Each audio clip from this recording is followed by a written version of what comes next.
This is John Foran, and I'm recording here basically a narration of my Popplet mind map that I've created here for this module.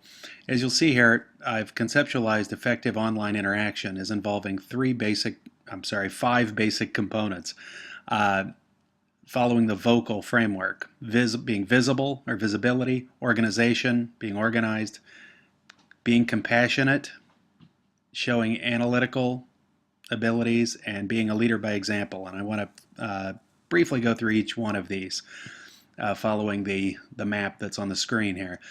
First, visibility. I think for me personally, I've always been very committed to this in face-to-face interaction in classrooms as well as in an online environment. It's very important that students see that you are committed to this and see that you're engaged in this process with them of learning and being part of a learning community ultimately. Uh, uh, I think this requires a pretty strong commitment to frequent and regular presence, both online and offline. I think online, I haven't done an online class before, but my expectation is that this will require quite a bit of good old-fashioned conversation by phone, by text, conferencing. Depending on where students are, it may not be face to face, but it might be actually if they're Miami students and are able to get on campus, that kind of thing. But there are tools like WebEx, Google Hangout, and other things that I still need to learn more about to facilitate this online. But students need to see you and hear from you regularly. That encourages them to engage in the learning process collaboratively. It draws them into the process. It invests them with something, with the idea that this is something worth doing ultimately. Uh, Presence also, you're the teacher. Online teaching is still teaching, and so you're there as a facilitator. You're there as a guider. As I was going through this module, I was actually thinking a lot about Marcia Baxter Magolda's theories on student learning and how it's important for instructors to meet students where they are, and that's very much part of being visible and sort of figuring out where they are and guiding them through the experience ultimately. I also think visibility is important in terms of setting the expectation that this is a community of learners. We need to build community, build connection. Students need to see that their instructor cares about them, and that's all part of this visibility component of this. And as we've talked a lot about, quite a bit about on the regional campuses, this is directly related to retention of students, to engagement on campus. A lot of what I've been doing with the Center for Civic Engagement involves this as well. So I kind of see this teaching project as part of a larger project of getting students engaged with one another and with the university community and with the broader community. It's also important just to be frequently interacting with students so they can get frequent feedback on how they're doing. And as an instructor, I can monitor their progress as well. On to organization. Clearly, organization is important in any course. I think in an online course, it's especially important. They need clear expectations. Students need clear expectations up front, which means a clear syllabus with learning outcomes defined, logistical information clearly laid out, clearly defined assignments with rubrics, which in the past I've been sketchy and not sketchy, but I've been less than consistent in using rubrics, and I really see the value to that, and especially in an online environment, that's clearly valuable. Student learning outcomes need to be clearly defined. Due dates need to be clearly defined. Course navigation needs to be easy, and it's absolutely essential, I believe, to stick with the plan so that students have clear and consistent expectations. That doesn't mean, and I'll be curious to see what other people have to say about this, doesn't necessarily mean that you can never deviate from the schedule in an online format, but that has to be done only for the best of reasons, and it has to be clearly explained and transparently explained, and new scheduling options have to be clearly defined. So clarity is important. Organization is important because you're also modeling behavior for students, as well as just helping them navigate this process. In terms of compassion, I'm too a first generation college student, and a lot of our students on the regional campuses are. I think it's just very important to just signal to them that you care about them.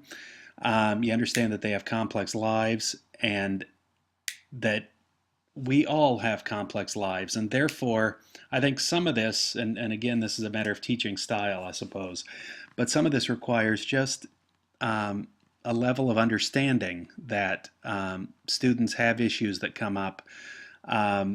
You have to show empathy with that, I believe. You have to show respect, courtesy, and just showing that you really care about their learning, you care about their development as students and as people, and you're there to help them ultimately. Analytical. Here, I think it's important just in terms of instructional design. I kept thinking about scaffolding of assignments here, and timely feedback, making sure that students understand, and interacting with students to make sure they understand the complexity of assignments and how those assignments can be divided up into smaller chunks, and actually the course can be constructed to scaffold assignments so they build on one another, and so certain skills are mastered before they move on to other skills. I think that's just good course design generally, but especially important in an online environment. I've been talking to colleagues about maybe the need in an online environment to get away from the model of the 50-minute classroom session, smaller interactive environments, smaller assignments, smaller modules. Here it's going to be an interesting process to figure out how this works for me and for my classes. I think, though, in any event, timely feedback is important so as to facilitate student learning, setting realistic expectations, and ensuring regular checking in with students, ultimately, to give them feedback, to give them encouragement, to give them guidance. In terms of being a leader by example, the last of our 5 categories here, I think this covers just about everything else. Most importantly, I think we as instructors need to model the behavior that we want to see in our own students. So that includes civility in all interactions, timely and constructive feedback, active engagement with ideas. And what I mean by that is this idea that learning is interesting, it's exciting, it's an end in itself, ultimately, not just a way to gain a grade and therefore gain a degree, that kind of thing. And modeling scholarly behavior generally, acting ethically, showing curiosity. And I think it's important here to sometimes say, I don't know. We are all involved in the learning process. We are all involved in constructing knowledge together. And so I think it's important to show students that they too are scholars, and they too cannot know everything, ultimately. Collaboration, I think, is important here.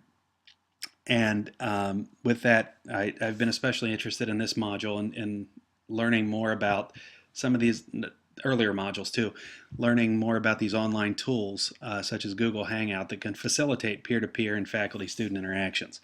I've learned a lot here that I can use in my face-to-face classes as well as online classes. So when you put all this together, I clearly have a lot to learn still, but this is a very interesting exercise actually, in sort of mapping out not only what is effective online teaching, but ultimately it's very thought-provoking in considering what is effective teaching, period. What are we trying to do as teachers? And is it just content mastery? That's part of it, but it's also a broader project aimed at teaching students how to be scholarly, ultimately. And so this is a very interesting process, and I've enjoyed this mapping exercise.